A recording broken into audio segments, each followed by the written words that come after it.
Hello learners, how are you? I'm going to address you by learners because in some places students are called as learners, okay? So that's why I've chosen. I'm going to address by this. I had explained till 7 cell 8 nucleate stage. That's the structure of the female gametophyte or the embryo sac, ठीक है? इसमें कुछ चीज़ रह गई थी जैसे synergids जो दो cells होती है नीचे जस्ट थोड़ा सा डायग्राम की हेल्प से एक्सप्लेन कर देता हूँ मैं। तो इसमें देखो जो एक इसको इन synergids को बेटा बोलते हैं they are called as the helper cells या cooperative cells और ये इनको माना जाता है कि ये sacrifice देती है। क्या sacrifice देती है? जो before the entry of pollen tube एक synergid degenerate कर जाती है। फिर after the entry of another pollen tube another the synergid cell is going to degenerate तो ये इसलिए they are called as they are going to sacrifice ठीक है the next सब topic is pollination तो pollination आपको पता है pollination is transfer of pollen grains from anther to the stigma anther आपको पता है मेल पार्ट जो एंड्रोसियम जो मेल रिप्रोडक्टिव स्ट्रक्चर है या ऑर्गन है उसका यूनिट स्टमेन होगा स्टमेन के ऊपर प्रोपोर्शन जैसे डायग्राम जस्ट एक रिकॉल आपके लिए कि आपने देखा होगा उसमें ये वाला स्ट्रक्चर दिस इज तो ये जस्ट लेट मी कमिट या ये एंथर हो गया आपका ठीक है तो यहाँ से एंथर से जो ट्रांसफर है पोलन ग्रेन का यहाँ से स्टिग्मा फीमेल रिप्रोडक्टिव स्ट्रक्चर जो गाइनीशियम है उसका यूनिट होगा पिस्टल या कार्पेल पिस्टल या कार्पेल का जो यूनिट है उसके तीन पार्ट्स होते हैं स्टिग्मा स्टाइल एंड ओवरी ठीक है जो अलर फैमिली देखो ये डायग्राम है तो यहाँ पे जो वो ट्रांसफर होगा इसी प्रोसेस का नाम पॉलिनेशन होता है ठीक है ये पॉलिनेशन जो होगा ये this is done by the different pollinating agents may be biotic और एबायोटिक ठीक है ना राइट different factors होंगे जो they are going to do the transfer of the pollen grains from anther to the stigma ठीक है तो I think you are familiar about this उसके बाद से देखिए just I'm going to continue I just wanted to show you the diagram ठीक है अब यहाँ देखिए तो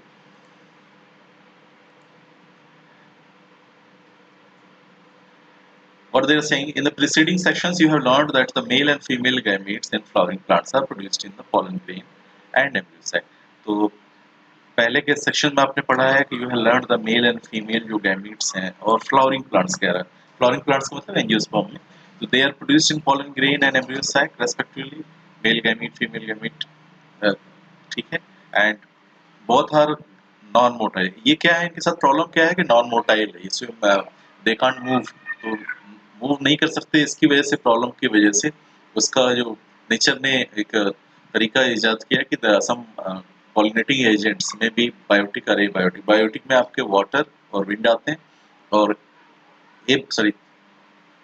एबायोटिक में आपका विंड और वाटर आ जाएंगे और बायोटिक में मे बी लाइक इंसेक्ट्स या फिर बैट्स या फिर ह्यूमन बींग्स जिसे हम आजकल एक ये थोड़ा सा अनकॉमन पॉलिनेटिंग एजेंट के रूप में न्यू टर्म पढ़ते हैं एंथ्रोफिली कहलाता है ANTHROPHILY एंथ्रोफिली ठीक है तो I am going to discuss in detail in the successive paragraph तो यहाँ पे जो इन्होंने दिखाने की कोशिश की है कि ये पॉलिनेशन की जरूरत क्या है पहले तो पॉलिनेशन होता क्या है तो जैसे no transfer of pollen from anther to stigma हो गया फिर क्यों जरूरी है जरूरी इसलिए है कि दोनों गैमेट्स जो है नॉन मोटाइल है फिर अब बात आती है कि जो डेफिनेशन देखो यहाँ formal definition it is the mechanism to achieve this objective कौन सा ऑब्जेक्टिव है कि नॉन मोटाइल होने की वजह से इनका ट्रांसफर नहीं हो पाता इसलिए हम करते हैं we use the help of the plants use the help of the biotic and abiotic factor transfer of pollen grains and कहाँ से आएंगे भाई pollen grains straight from the anther क्या है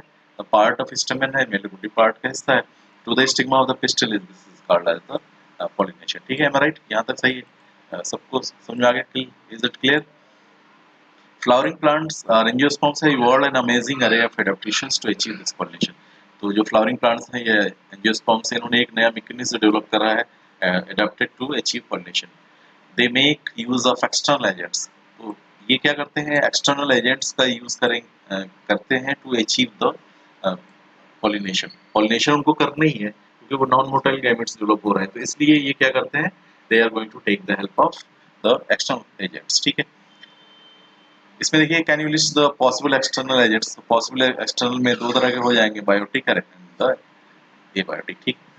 काइंड्स ऑफ पॉलिनेशन, अब देखो टाइप्स या kinds of pollination में depending on the source of pollen, क्या है सोर्स पॉलन का, या pollination can be divided into three types.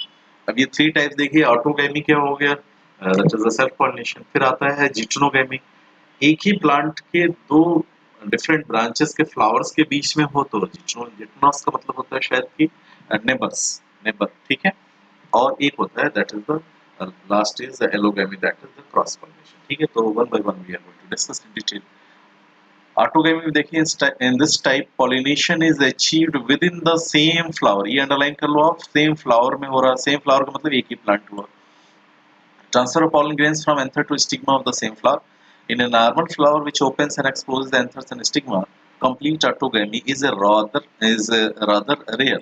तो रेयर है क्यों? ये rather रेयर इसलिए लिख रखा है कि भाई मान लो कि एक ऑटोगैमस द प्लांट है, तो अगर एंथर और स्टिग्मा दोनों एक्सपोज्ड हैं, ओपन है, तो ऐसा तो है नहीं कि they will they are having some other, like कोई बैरियर लगा रखा है कि no other pollen can fall on that and can avoid the like pollination, तो इसलिए ये रेयर माना जाता है, ठीक है। इसका मतलब आप समझ गए कि अगर दोनों in normal flowers which opens and exposes the anthers and stigma, complete autogamy is rather rare, ये rather आप कह सकते हो कि थोड़ा सा रेयर है, ठीक है।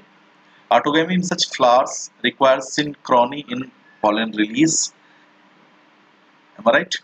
एंड सिंक्रोनी का मतलब क्या होता है, यहाँ पे एक वर्ड है सिंक्रोनी, मतलब दोनों मेल और फीमेल जो आप कह सकते हो कि एंथर और स्टिग्मा दोनों एक साथ मैच्योर हो, तो उसको हम सिंक्रोनी बोलते हैं। Stigma receptivity should, the anthers and stigma should lie close to each other, एक दूसरे के करीब होना चाहिए, ऐसा नहीं दूर होंगे तो फिर as you know like pollination फिर एजेंट्स की जरूरत पड़ेगी, तो सेल्फ पॉलिनेशन हो रहा है, एजेंट की जरूरत है नहीं, तो इसलिए they should be close to each other. And some plants such as viola या पैंजी बोलते हैं ज़्यादातर कॉमन, और ऑक्सैलिस ये एक वीड ग्रास होती है, कोमेलिना ये ब्लू कलर का फ्लावर देता है। They produce the two types of flower, इन तीनों एग्जांपल को आप अच्छे से याद कर लो, ये कई बार पूछा भी है और and future also they can ask. तो दो तरह के फ्लावर कौन होंगे, कैस्मोगैमस फ्लावर, अब ये डायग्राम में आप देख लीजिए यहाँ पे कि ये दिखा रखा है यहाँ पे कि जो ये वाले फ्लावर्स हैं ये कैस्मोगैमस फ्लावर्स हैं, राइट। ये देखिए आप, लेट मी जस्ट हाईलाइट, तो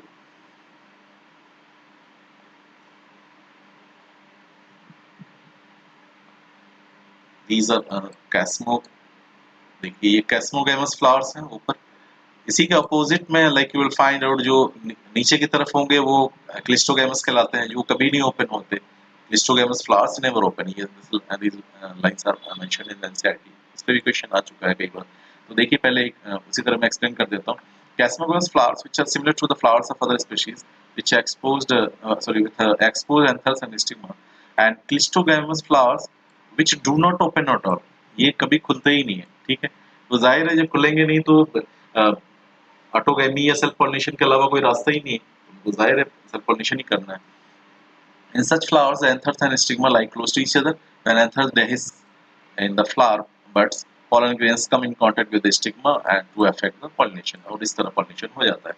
Thus, clistogamous flowers are invariably word जो इसमें इस्तेमाल किया गया है उसका मतलब होगा सदैव या हमेशा, ऑलवेज। इसका दूसरा ऑलमोस्ट ऑलवेज, इनवेरिएबली का सिंपल वर्ड आप लिख सकते हैं ऑलमोस्ट ऑलवेज।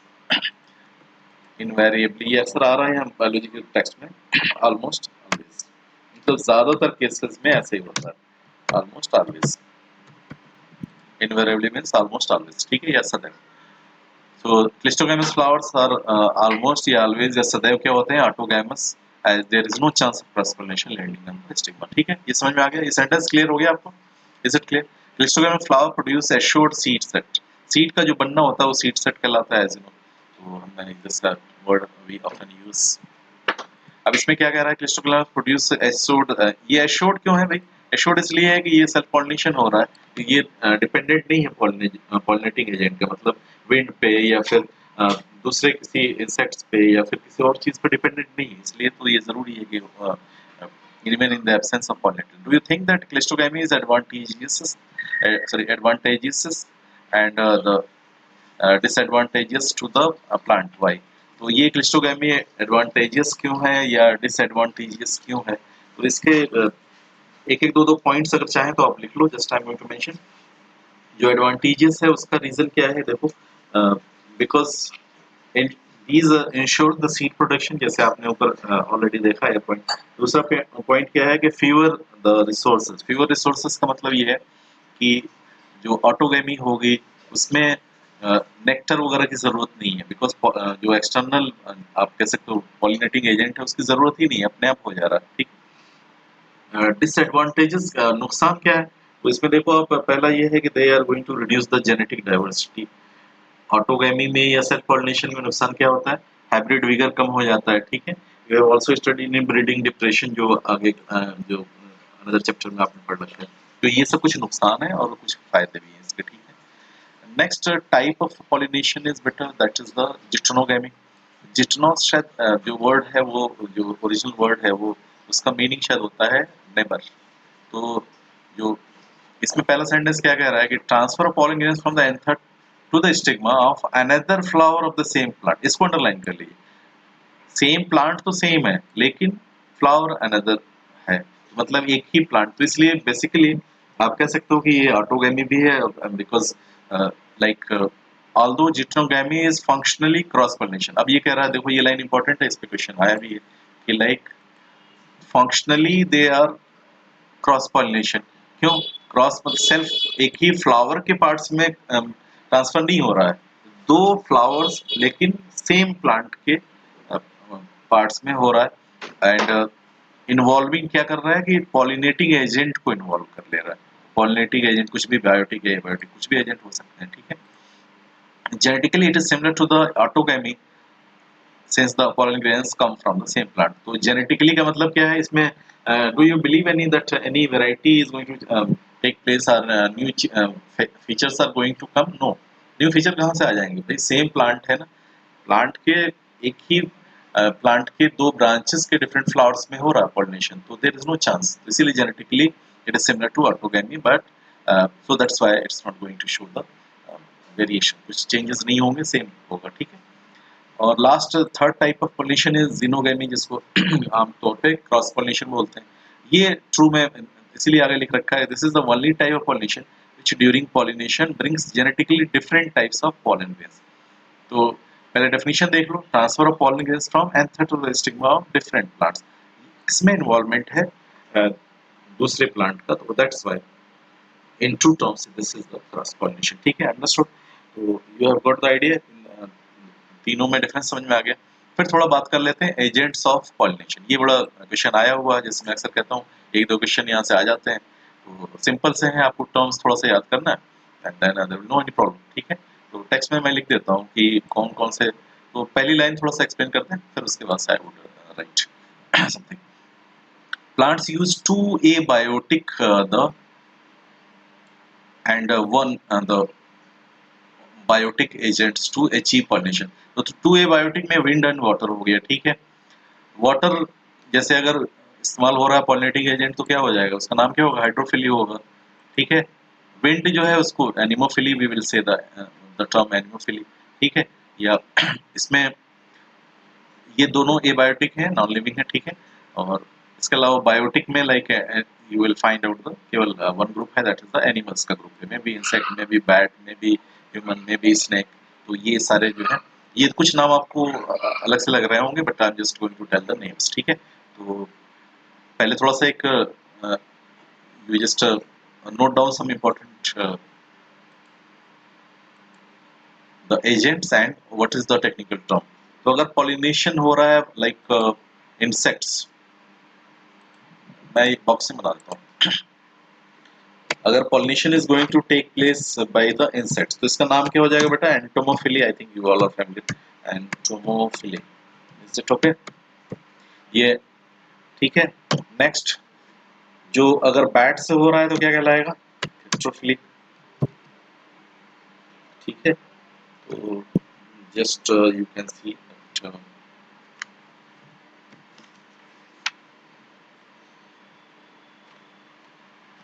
इसका थोड़ा स्पेलिंग ध्यान ध्यान से लिखना भाई, कि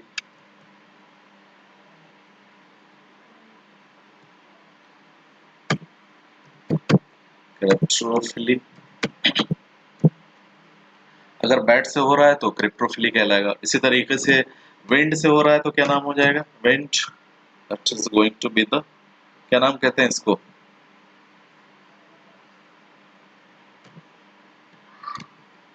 एनिमोफिली। ये काफी कंफ्यूजन वाला वर्ड है, टर्म। कुछ लोग सोचते हैं एनिमो आया तो मतलब एनिमल लगा दिया, तो वो जूफिली कहलाता है। एनिमल से अगर ट्रांसफर होगा या पॉलिनेटिंग एजेंट है तो एनिमोफिली बोलेंगे, ठीक है। सॉरी, जूफिली बोलेंगे। विंड से एनिमोफिली, ठीक है।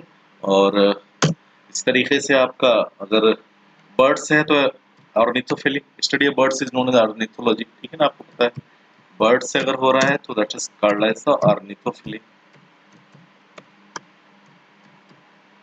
ठीक है।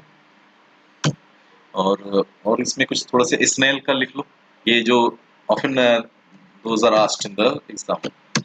तो स्नेल्स का malacophily, you all are familiar, मैलाकोफिली,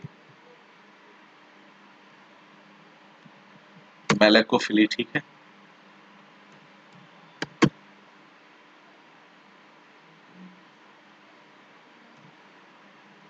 इसके बाद से अगर एंट से हो रहा है तो उसको क्या मिर्मिकोफिली बोल देते हैं, ठीक है ना। मिर्मिकोफिली, MYR, मिर्मिको, MECO EHILY, ये तो सफिक्स सब में कॉमन है, ठीक है। Entomo, bat, chiropterophily and wind anemophily, birds, ornitho, snails, malaco, myrmeco. और कुछ रह गया? एंड हाँ, कुछ नए हैं थोड़ा सा अनकॉमन, वो भी लिख लो। अगर ह्यूमंस, मान लो कि ह्यूमंस का इन्वॉल्वमेंट है, ह्यूमन बीइंग्स का इन्वॉल्वमेंट है, तो उसको एंथ्रोपोफिली बोलते हैं। एन सॉरी, एंथ्रोफिली, एंथ्रोफिली, एंथ्रोफिली, ठीक है, एंथ्रोफिली बोल देंगे। एक कोबरा प्लांट होता है, उसमें स्नेक भी रोल दे प्ले, उनका भी रोल होता है पॉलिनेशन में, दे उनका भी रोल होता है, तो इसलिए उनका नाम स्नेक्स को हम क्या बोलते हैं? They are called as ophiophily. ये थोड़ा सा अनकॉमन है, ऑफियोफिली, ऑफियोफिली, ठीक है।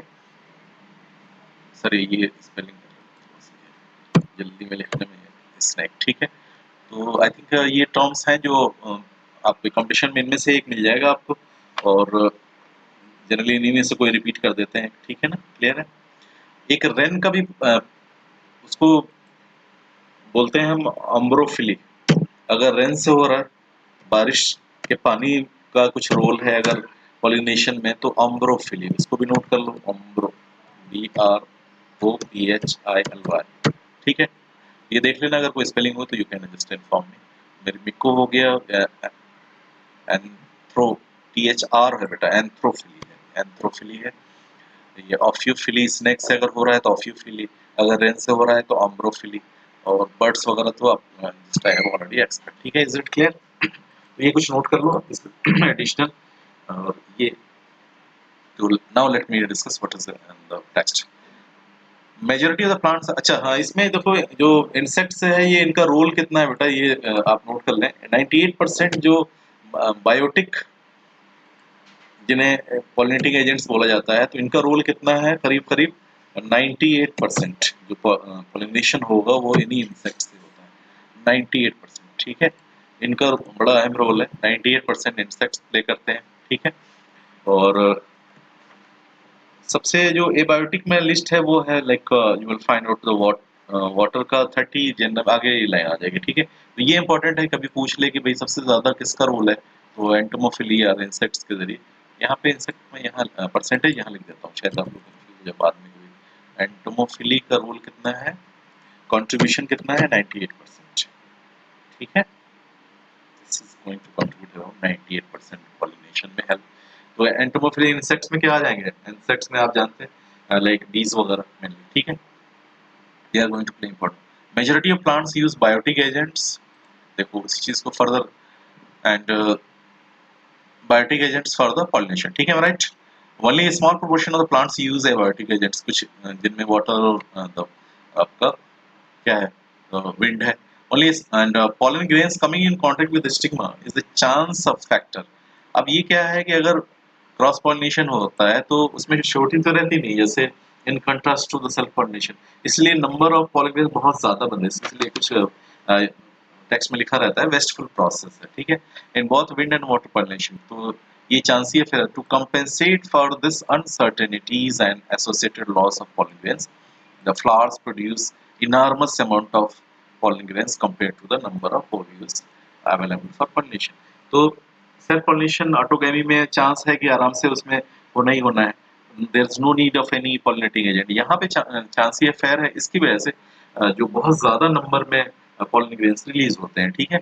और टू कंपेंसेट या उसका कंपेंसेट का मतलब हर्जाना, मतलब जो लॉस हुआ है उसको उसकी भरपाई करने के लिए तो प्रोड्यूस फ्लावर्स क्या प्रोड्यूस कर रहे हैं, इनॉर्मस अमाउंट ऑफ पॉलन, बहुत ज़्यादा uncountable number, very number of pollens are produce. ठीक है, अंडरस्टूड, ये यहाँ तक clear, is it fine?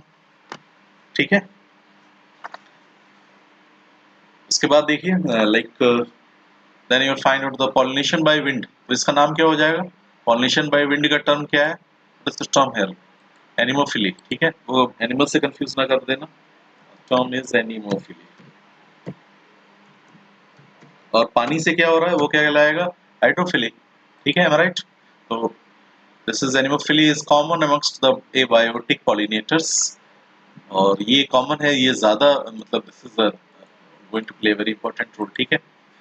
Wind pollination also requires the pollen grains are light and, अब देखो ये दिमाग में ऐसे कॉमन सेंस सोच लो कि भाई विंड पॉलिनेशन होगा तो जो छोटी चीज होगी लाइट वेट होगी वही मूव करेगी, आराम से ट्रांसफर हो जाएगी एक प्लेस से। तो they are required, they are light weight in weight होना चाहिए एंड नॉन स्टिक। ऐसा नहीं कि कहीं भी चिपक जाए, तो फिर जहाँ मकसद है कि स्टिंगर तक पहुंचना है तो पर्पस पूरा नहीं होगा। So they can be transported by the wind currents. They often possess well exposed stamens so that the pollens are easily dispersed into the water gas। ठीक है। And large often feathery stigma, मतलब जैसे पंख होते हैं ना, इस तरह के स्टिग्मा होते हैं। आगे वो बैकग्राउंड इसलिए बना रहा है कि आगे they are going to discuss about the maize, corn cob या भुट्टे के बारे में बात करने जा रहे हैं। That's what they are going to explain कि भाई इसमें feathery stigma होगा। Just you can see this diagram right side में, right. The wind pollinated flowers often have a single ovule in each ovary and numerous flowers। तो इसमें खास बात क्या है कि जो सिंगल ओवरी होगी एंड ovule भी single and flowers they are packed to an inflorescence, and familiar example is the corn cob, जो corn maize होता है, भुट्टा जो हिंदी बोलते हैं ना, भुट्टा आजकल सीजन चल भी रहा है। And the tassels word use किया है, टेसल्स कलेक्टिवली हम बोलते हैं। And these terms are going to show the including the stigma and style. तो ये जो भुट्टे में आपको ऐसे हेयर लाइक स्ट्रक्चर दिखते हैं, वाइट वाइट से निकले रहते हैं, लाइक स्प्रिंग लाइक स्ट्रक्चर्स, तो जिसको आप साफ करके फिर आप वो जैसे आप you are going to use, तो वो कहलाते हैं। एक्चुअली वो है क्या, वो स्टाइल और दे आर द स्टिग्मा है। ठीक है। तो जैसे आप जानते हैं पिस्टल या female reproductive structure of the plant या फ्लावर का क्या नाम होता है? गाइनीशियम। गाइनीशियम का यूनिट पिस्टल कार्पेल, उसके तीन parts stigma, style and ovary. ठीक है। तो इसमें स्टाइल एंड स्टिग्मा मतलब कि जो ऊपर के दो पार्ट्स हैं वही बनाते हैं टेसल्स। तो ये इंपॉर्टेंट पॉइंट है, इसको आप जस्ट यू कैन अंडरलाइन कर लें आप इसको कि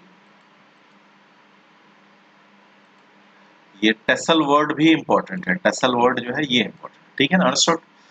wind pollination is quite common in grasses. तो ये मेनली कॉमन किसमें, ये मान लो इसी लाइन को बोरो कर लिया एनसीईआरटी ने, कोई ठिकाना नहीं एनसीईआरटी में कहाँ से क्वेश्चन, क्योंकि जैसे अभी पिछले ईयर के एक्सपीरियंस के बाद सुप्रीम कोर्ट ने कहा है कि भाई ये नहीं जरूरी है कि जो एनसीईआरटी में क्या लिखा है, concept should be clear, concept should be crystal clear.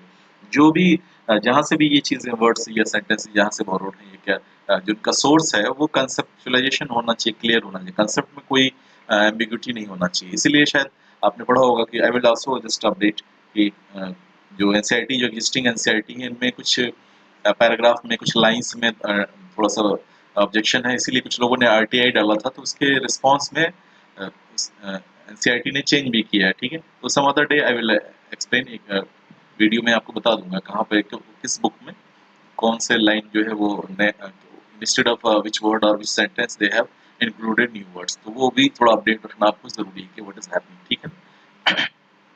तो इन some other day I will do that. Next, pollination by water is quite rare in flowering plants। तो ये नेक्स्ट सेंटेंस क्या है कि वाटर में बहुत रेयर है, बट मेनली इसमें मोनोकॉट्स जो है या 30 जेनरा है, इन्हीं में होता है। ठीक है।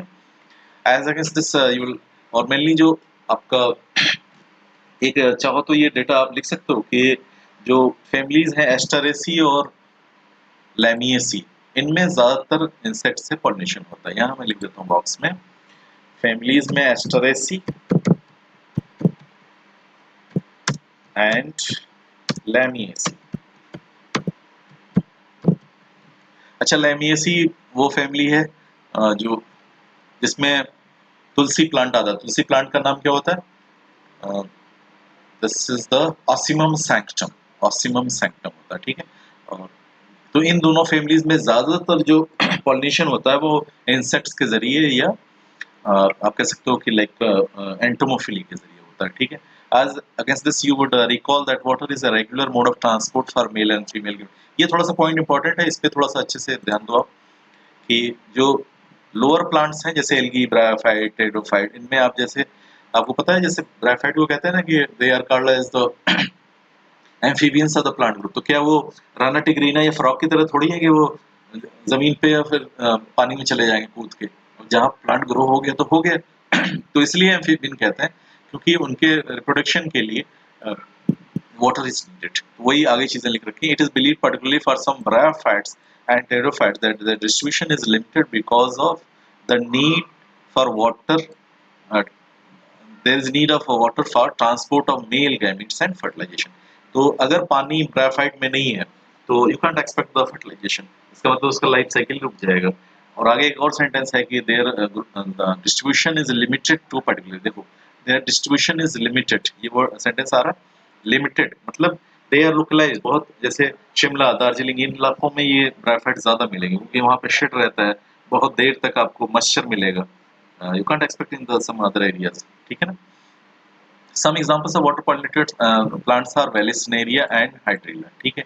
अभी ये जनरली फ्रेश वाटर के लिए, इसके अलावा जो मरीन एनवायरनमेंट में है उनमें जूस्ट्रा सीग्रास कहा जाता है। And all aquatic plants use water for pollination, ठीक है। अब इसमें क्या है, जो पॉलिनेशन वाटर से हो रहा है उसका नाम क्या हो जाएगा? Hydrophily, M I right? Hydrophily. Hydrophily में क्या दो टर्म और यूज कर रहे हैं आजकल जो यूज हो रहे हैं, जैसे वेलिस्नेरिया को हम बोल देते हैं कि एपी हाइड्रोफिली शो कर रहा है, क्यों? नेक्स्ट डायग्राम में देखो आप यहाँ पे, अभी थोड़ा सा ब्लड है, let it come, I will show.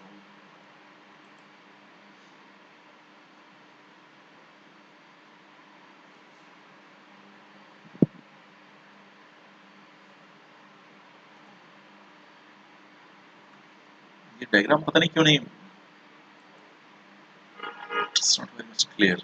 आप बुक में आप देख लो, no problem, just I would to explain. यहाँ पे फीमेल फ्लावर लिख रखा है, this is the male flower, ये फीमेल फ्लावर। इसमें क्या हो रहा है कि मेल फ्लावर जाके स्टिग्मा के चारों तरफ ये चक्कर लगा रहा है, ठीक है, एम आई राइट? तो this is the going to be the case of Vallisneria. Vallisneria को रिबन प्लांट भी बोलते हैं, ठीक है। इसका स्ट्रक्चर ये देखो आप कैसे स्ट्रक्चर जुड़ा हुआ है, ठीक है। और इसको इपी हाइड्रोफिली बोलेंगे, देखो आप क्लियर हो गया, ठीक है। It is taking some network issue में भी देयर, तो थोड़ा सा स्पीड ऑफ नेट थोड़ी सी इस वक्त as you know peak time थोड़ा शाम को, this may be one of the reasons, I am not sure what is the exact reason. तो ये देखो इसमें आप फीमेल फ्लावर यहाँ पे, नाउ इट इज क्लियर, ये स्टिग्मा है इसमें, इसके चारों तरफ मेल फ्लावर जो है चक्कर लगा रहे हैं अल्टीमेटली। तो वेलिस्नेरिया प्लांट डायोशियस होता है। तो डायोशियस का मतलब क्या है? यूनिसेक्सुअल है। यूनिसेक्सुअल का मतलब मेल फीमेल अलग, ठीक है। तो you will find out this is going to do the like pollination by this way, ठीक है, understood.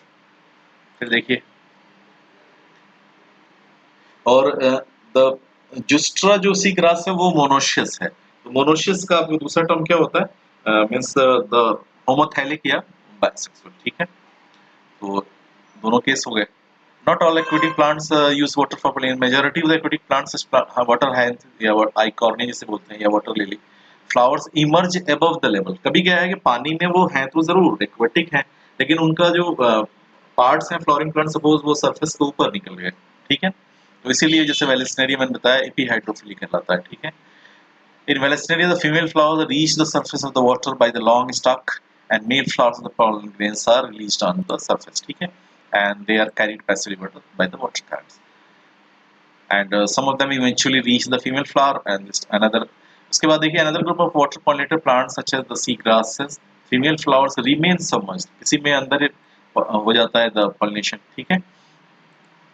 Pollen grains in many such species are long ribbon-like, and they are carried passively inside the water. Some of them reach the stigma and achieve pollination. In most of the water pollinator species, pollen grains are protected from wetting by a mucilaginous covering. तो कुछ में क्या होता है, mucilage की covering हो गई. अब ये जरूरी है क्यों भाई, ये द एक्वेटिक द प्लांट है, उसमें पॉलन ग्रेन जैसे आप जैसे डस्टिंग करते हैं ना, जैसे हिबिस्कस वगैरह का, तो येलो येलो पॉलन ग्रेन्स आ जाते हैं व्हाइट पेपर पे या उस पे ग्लास स्लाइड में, जो लैब में आपने अगर 12th में अगर एक्सपेरिमेंट करा होगा जर्मिनेशन वगैरह के लिए, या watch the structure of exine in time, उसमें देखा होगा आपने कि वो एकदम से जैसे हाथ अगर लग गया तो वो फिर कम हो जाता है उनका number, because they are going to disperse. लेकिन जो पानी में मिलने वाले प्लांट्स हैं उनमें मिसलेजिनस कवरिंग होती है, तो ये protection by the nature is given to them. ठीक है. नेक्स्ट पैराग्राफ में देखिए, both wind and water pollinated flowers are not very colourful and do not produce nectar.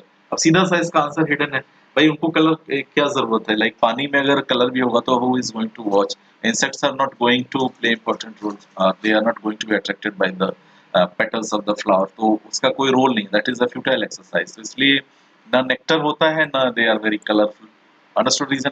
What would be the reason for this? तो उनके लिए कोई importance ही नहीं है, there is no need of such things, right.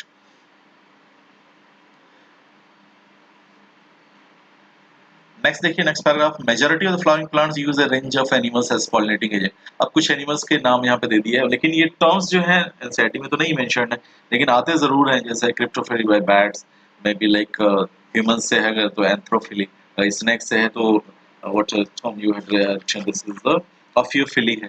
ठीक है. या रेन से अगर है तो that is called as ombrophily, या फिर like bat bird sorry ornithophily. And अगर इंसेक्ट से है तो एंटोमोफिली, विंड से है तो एनिमोफिली. ठीक है ना. तो बीज का भी रोल हो सकता है, बटरफ्लाईज ऑल्सो इम्पोर्टेंट रोल करती हैं. फ्लाईज जो मक्खियां वगैरह हैं, बिटल्स हैं, वैस्प्स हैं, एंट्स हैं, मॉथ, बर्ड्स. बर्ड्स में भी sun birds and the hummingbirds, इनका बड़ा रोल है. दे आर कॉमन, तो ये कॉमन हो गए. एमंग द एनिमल्स में देखिए, particularly bees are the dominant biotic pollinating agent. इस पे क्वेश्चन आया हुआ है. ये सबसे मैंने आपको बता दिया था कि जो इंसेक्ट्स में, इंसेक्ट्स में भी सबसे ज्यादा रोल किसका है, 98% एंटोमोफिली में इंसेक्ट्स का रोल होता है. इंसेक्ट्स में भी बीज का सबसे ज्यादा रोल है. Even larger animals such as primates like lemur है, या आर्बोरियल का मतलब होता है जो ट्रीज पे रहते हैं, जैसे वो मंकीज वगैरह from one branch to another branch hang करते हैं ना, आर्बोरियल ट्री ड्वेलिंग. ठीक है. ट्री ड्वेलिंग रोडेंट्स, इस तरह जो आर्बोरियल वर्ड यूज किया जाता है उनके लिए जो ट्री ड्वेलिंग होते हैं, सॉरी ट्री ड्वेलिंग रहते हैं जो. इवन रेप्टाइल्स जो है कुछ जेको लिजार्ड या गार्डन लिजार्ड, तो ये थोड़ा आप देख लेना, इनमें भी आ सकता है क्वेश्चन जो है, दे हैव आस्क्ड. तो जेको लिजार्ड का रोल क्या है, या फिर reported as pollinators in some species. Next paragraph देखिए आप, often flowers of animal pollinated plants are specifically adapted to adapted for a particular species of animal. तो वो उनका एक पर्टिकुलर उससे they are attached. यहाँ पे this diagram is showing the insect pollination. देखो इंसेक्ट का रोल कैसा है. ठीक है. Majority of the insect pollinated flowers are large. अब देखो जो इंसेक्ट पॉलिनेटेड हैं या एंटोमोफिली शो कर रहे हैं, उनमें क्या फीचर्स हैं, तो ये एक एक पॉइंट आप देख सकते हैं यहाँ पे. दे आर लार्ज, बड़े होंगे, कलरफुल होंगे अट्रैक्ट करने के लिए. ठीक है. इंसेक्ट्स को द फ्रेग्रेंट होंगे, उसमें खुशबू होगी, रिच इन नेक्टर होगा, तभी तो bees they are going to play just to make the just honey. ठीक है. When the flowers are small, the number of flowers are clustered into an inflorescence to make them conspicuous. ठीक है. Animals are attracted to flowers by the color or by fragrance, या तो खुशबू से या फिर colour से अट्रैक्ट होते हैं. The flowers pollinated by flies and beetles secrete foul odors to attract these animals. अब देखो flowers pollinated by flies और beetles, क्योंकि they secrete foul odor या खराब smell to attract. तो ये अब थोड़ा सा अलग सी बात है. To sustain animal visits the flower have to provide rewards to the animals. अब वो रिवार्ड्स क्या है, जैसे आप कहते हैं ना कि स्कूल में क्या टीचर्स करते हैं कि रिवार्ड एंड पनिशमेंट का सिस्टम होता है. जो बच्चा अच्छा करेगा उसको भी अप्रिसिएटेड कि हाँ well done, keep it up, और जो बदमाशी करता है उसको पनिश कर दिया, क्लास से बाहर निकाल दिया, या फिर now it is discourage, now चलो क्लास में सबसे पीछे खड़े हो जाओ, या फिर right the same thing 100 times 50 times. तो ये सब पनिशमेंट है. ठीक है. तो ये जो फ्लावर्स हैं, फ्लावर्स हैं वो उनको रिवार्ड क्या होता है कि जैसे कोई काम करो तो उसके बदले में आपको एवज में आपको कुछ फायदा मिलेगा, इसी को रिवार्ड कहते हैं। अवार्ड ये है कि आपको रिकॉग्निशन मिली और other people are going to award, ठीक, गवर्नमेंट रिकॉग्नाइज किया कुछ। Nectar and pollen grains are usual floral rewards. अब ये देखो, ये पॉइंट इंपॉर्टेंट है, यहाँ से जस्ट यू हाईलाइटेड कि nectar and pollen grains are usual floral rewards. तो जो यूजुअल आमतौर पे जो रिवार्ड्स हैं वो क्या क्या है, नेक्टर है और सॉरी एंड द इनके रिवार्ड्स हैं, ठीक है। For harvesting the rewards from the flower, the animal visitors comes in contact with anthers and the stigma. The body of animal gets a coating of pollen grains, which are generally sticky in animal pollinated flowers. When the animal carrying pollen in its body comes in contact with the stigma, it brings about pollination. और इस तरीके से वो reward के चक्कर में आए, D I flower पे बैठी और फिर she is going to play important role the transfer of the you can say the pollen grain from one flower to another, and indirectly she is playing the role of the pollinating agent. Am I right? So today till here, and I will continue